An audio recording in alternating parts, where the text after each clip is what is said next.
In June 1972, a woman appeared in Cedars-Sinai Hospital in nothing but a white, blood-covered gown.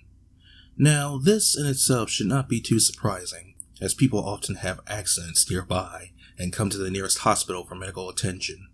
But there were two things that caused people who saw her to vomit and flee in terror. The first being that she wasn't exactly human. She resembled something close to a mannequin, but had the dexterity and fluidity of a normal human being. Her face was as flawless as a mannequin, devoid of eyebrows and smeared in all kinds of makeup. There was a kitten clamped in her jaw so unnaturally tight that no teeth could be seen, and the blood was still squirting out over her gown and onto the floor. She pulled it out of her mouth, tossed it aside, and collapsed. From the moment she stepped through the entrance to when she was taken to a hospital room and cleaned up before being prepped for sedation, she was completely calm, expressionless, and motionless. The doctors thought it best to restrain her until the authorities could arrive, and she did not protest. They were unable to get any kind of response from her, and most staff members felt too uncomfortable to look directly at her for more than a few seconds. But the second the staff tried to sedate her, she fought back with extreme force. Two members of staff had to hold her down as her body rose up on the bed with that same blank expression.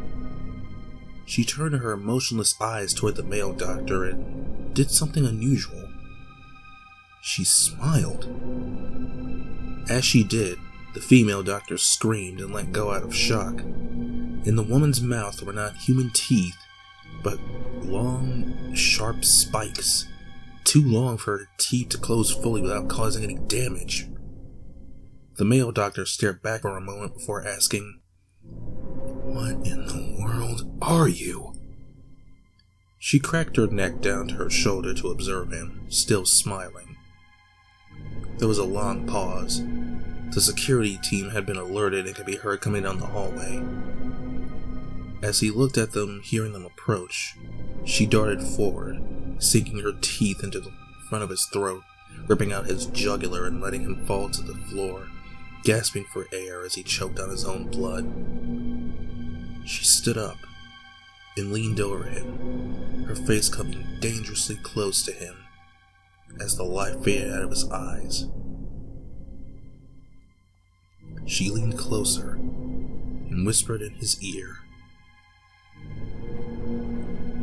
"I am God." The doctor's eyes filled with fear as he watched her calmly walk away to greet the security team. His last ever sight would be watching her feast on them one by one. The only female doctor who survived the incident dubbed her the Expressionless. There was never a sighting of her ever again.